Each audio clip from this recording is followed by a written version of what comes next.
இந்த உலகத்தை இசை இல்லாத வாழ்க்கைய கற்பனை பண்ண முடியுமா? ஆனா ஒரு மனிதன் இசையை உணர்வாக மாற்றி தலைமுறைகளை கட்டி போட்டார். அவர்தான் இசைஞானி இளையராஜா.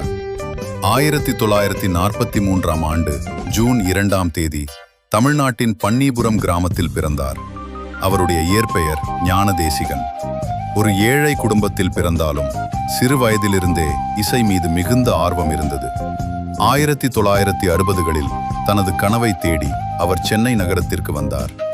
வாழ்க்கை எளிதாக இல்லை, ஆனால் மனதில் இருந்தது ஒரே கனவு: இசையில் பெரியவராக வேண்டும். அந்த காலத்தில் அவர் பாவலர் பிரதர்ஸ் இசைக்குழுவில் சேர்ந்தார். அதே காலகட்டத்தில் அவர் மேற்கத்திய இசையையும் கற்றார். தனராஜ் மாஸ்டர் அவரிடம் இசை பயிற்சி பெற்றார். ஒரு கிராமத்து பையன் இப்போது உலக இசையை புரிந்து கொள்ள ஆரம்பித்தார். 1976ஆம் ஆண்டு ஒரு படம் அவரை மாற்றியது: அன்னக்கிளி. இந்த படம் மூலம் தமிழ் சினிமா இசையில் புதிய புரட்சி வந்தது. நாட்டுப்புற இசையும் புதிய ஆர்கெஸ்ட்ரேஷனும் மக்கள் மனதை கவர்ந்தது. 1980களில் இருந்து 1990கள் வரை அது ஒரு இசை வெள்ளம் போல. அவருடைய முக்கிய படைப்புகள்: மூன்றாம் பிறை, புன்னகை மன்னன், நாயகன், தளபதி. ஒவ்வொரு பாடலும் ஒரு உணர்வு கதை மாதிரி இருந்தது. இளையராஜா இசைனா அது ஒரு மேஜிக். ஒரே பாடலில் சந்தோஷமும் சோகமும் காதலும் எல்லாமே இருக்கும்.